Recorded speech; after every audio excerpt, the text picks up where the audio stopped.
एक गांव में एक बहुत ही गरीब परिवार रहता था। उस परिवार में रमेश, उसकी बीवी कमला और उनका 2 साल का बेटा नकुल रहता था। रमेश खुदाई का काम किया करता था, जिससे उसके घर का खर्च चल पाता था, पर वो इतना नहीं कमाता था कि वो और उसका परिवार एक अच्छी जिंदगी बिता सके।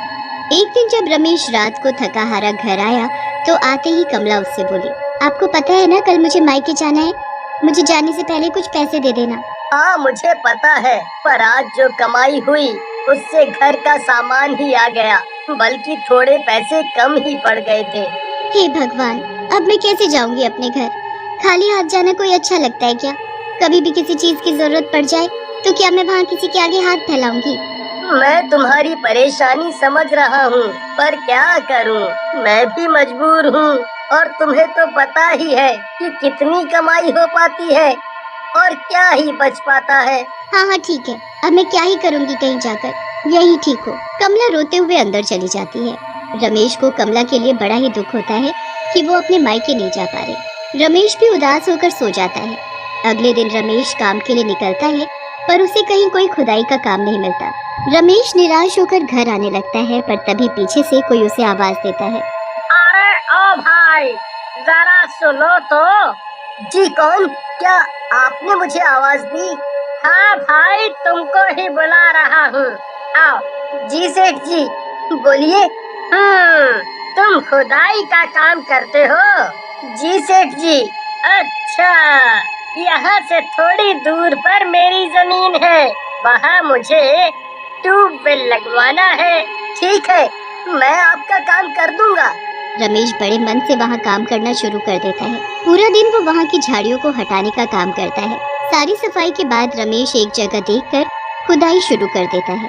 जैसे ही रमेश खुदाई करना शुरू करता है, उसे बड़ा अजीब सा महसूस होता है, पर ज्यादा ध्यान न देते हुए खुदाई का काम फिर से शुरू कर देता है। आज तो मैंने काफी काम कर लिया, रात भी होने वाली है, पर सोच रहा हूँ थोड़ा और गड्ढा खोद कर ही घर जाऊँ। रमेश गड्ढा खोद ही रहा होता है कि अचानक उसके फावड़े से कोई चीज टकराती है। रमेश फिर से फावड़ा मारता है तो फिर से कुछ टकराता है। रमेश को लगता है कि ये जमीन में धंसे हुए पत्थर होंगे। जैसे वो थोड़ी मिट्टी हटाता है तो वहाँ उसे कुछ चमकता हुआ दिखता है। रमेश थोड़ी और मिट्टी हटाता है तो उसकी आंखें फटी की फटी रह जाती हैं। वहाँ तो सोना दबा होता है। रमेश जल्दी से और जमीन खोदने लगता है तो उसे वहाँ ढेर सारा सोने का खजाना मिलता है। रमेश ने तो कभी इतना सोना देखा ही नहीं होता। उसके तो हाथ पैर कांपने लगते हैं। कोई उसे देखे इससे पहले ही वो जल्दी से खजाने को उठाकर जेब में भरने लगता है, पर जैसे ही वो जेब में खजाना डालता है तभी उसे मिट्टी से धुआं आता दिखता है और फिर एक अजीब सी आवाज सुनाई देती है, रुक जाए मूर्ख आदमी, वरना मेरे हाथों मारा जाएगा। कौन है यहाँ? रमेश इधर उधर देखने लगता है कि अचानक उसके सामने भयंकर शक्ल का भूत खड़ा दिखता है। बचाओ मुझे कोई! ये मेरी कब्र है, मैं यहीं रहता हूँ और सालों से भूखा हूँ। तूने मेरी कब्र खोदी और ऊपर से मेरा खजाना चुरा कर ले जा रहा है, तुझे तो मैं जिंदा नहीं छोड़ूंगा। नहीं भूत जी, मैं तो यहाँ किसी का काम कर रहा था, मुझे नहीं पता था यहाँ आपकी कब्र है। मैं बहुत गरीब हूँ और मेरे बीवी बच्चे कब से भूखे हैं, इसीलिए मैंने सोचा कि क्यों न मैं ये खजाना ले जाऊं, जिससे हमारे घर के हालात सुधर सकें। इसीलिए मैंने सोचा कि क्यों न मैं ये खजाना ले जाऊं, जिससे हमारे घर के हालात सुधर सकें। मैं तुझे ये खजाना दे सकता हूँ, पर एक शर्त पर। क्या शर्त भूत जी? अगर तुम रोज मेरे खाने के लिए कुछ लेकर आओ तो मैं तुम्हें रोज इस खजाने में से एक चीज दे दूंगा। क्या? सच में? अगर ऐसा है तो जो तुम बोलोगे मैं तुम्हारे लिए वही लेकर आऊंगा। ठीक है, तो कल रात को मेरे लिए मिठाई लेकर आना, मेरा मिठाई खाने का मन है। रमेश बड़ा खुश होकर घर जाता है और अपनी पत्नी कमला को मिठाई बनाने को बोलता है। ये आपको आज क्या हो गया है? घर में खाने को नहीं है और आप मिठाई की बात कर रहे हो? ओहो, जो मैंने बोला है बस तुम वो करो। अभी मैं तुम्हें कुछ नहीं बता सकता, पर अगर तुम कल बढ़िया सी मिठाई बनाकर मुझे दे दोगी तो हमारे दिन बदल जाएंगे। मिठाई बनाने से कैसे दिन बदल सकते हैं? लगता है गरीबी ने आपको पागल कर दिया है। खैर कोई नहीं, घर में जो दूध रखा है उससे कल मैं आपको मिठाई बनाकर दे दूंगी।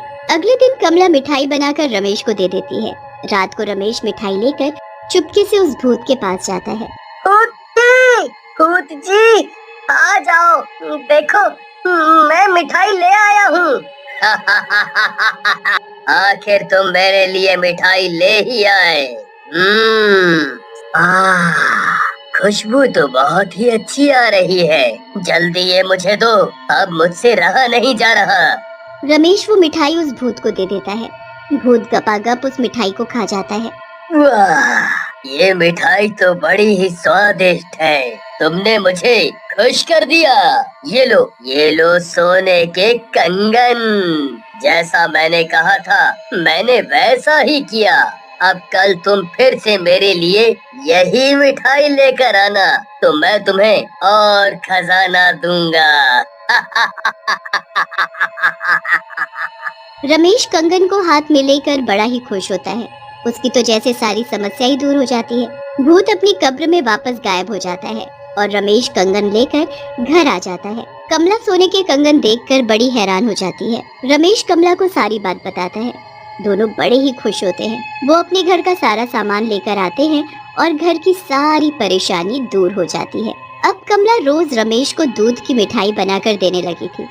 रमेश रोज रात को वो मिठाई लेकर भूत के पास जाता और भूत उस मिठाई को खाकर इतना खुश हो जाता कि वो रोज रमेश को खजाने में से एक सोने की चीज निकाल कर दे देता। धीरे धीरे रमेश नया घर ले लेता है और खूब अमीरों वाली जिंदगी जीने लगता है। कमला के भी ठाट बाट अलग ही हो जाते हैं। एक दिन कमला रमेश से बोलती है, क्या उस भूत के पास इतना सारा खजाना है कि वो रोज हमें देने के बाद भी खत्म नहीं होता? सोचो, अगर सारा का सारा खजाना हमें एक बार में मिल जाए तो कितना अच्छा हो। हमें तो फिर इस गांव में रहने की जरूरत नहीं, आराम से शहर में मजे की जिंदगी जिएंगे और नकुल को एक अंग्रेजी स्कूल में डाल देंगे। हाँ, ये तो है। और रोज रोज मुझे उस भूत के पास जाने की भी जरूरत नहीं पड़ेगी, पर वो भूत हमें सारा खजाना एक बार में नहीं देगा। अरे कोई तो तरीका होगा, मुझे आज तुम सोचने दो, फिर मैं ही कुछ करती हूँ। कमला और रमेश के मन में लालच आ जाता है। अब दोनों सारा खजाना उस भूत से एक बार में लेने के बारे में सोचते हैं। कमला दूसरे गांव में एक तांत्रिक के पास जाती है और उसके पास जाकर झूठ मूठ कर रोने लगती है। बाबा, मेरी मदद करो। बाबा, मेरे घर में एक भूत का वास है जो रोज हमसे मिठाई मांगता है। अब हम क्या करें बाबा? आप ही ऐसा कुछ उपाय बताओ जिससे हम उस भूत को खत्म कर सके। मैं तुम्हें एक फबूत पढ़कर देता हूँ। तुम उस फबूत को मिठाई में मिलाकर उस भूत को खिला देना। मिठाई खाते ही वो भूत भस्म हो जाएगा। कमला उस तांत्रिक से भभूत लेकर घर आ जाती है और मिठाई में मिलाकर रमेश को दे देती है। अब इस मिठाई को खाते ही वो भूत भस्म हो जाएगा। रमेश मिठाई लेकर भूत के पास जाता है। आ गए तुम मिठाई लेकर? मैं कब से तुम्हारा इंतजार कर रहा था। आज तुमने आने में बहुत ही देर लगा दी। जी, बस वो आज मिठाई को ज्यादा स्वादिष्ट बनाने में मेरी बीवी ने कुछ ज्यादा ही देर लगा दी। चलो कोई बात नहीं, तुम मुझे मिठाई दो बस। भूत रमेश के हाथ से मिठाई लेकर खाने लगता है। मिठाई खाने के बाद ही भूत का शरीर आग की तरह जलने लगता है। ये तुमने मुझे क्या खिला दिया?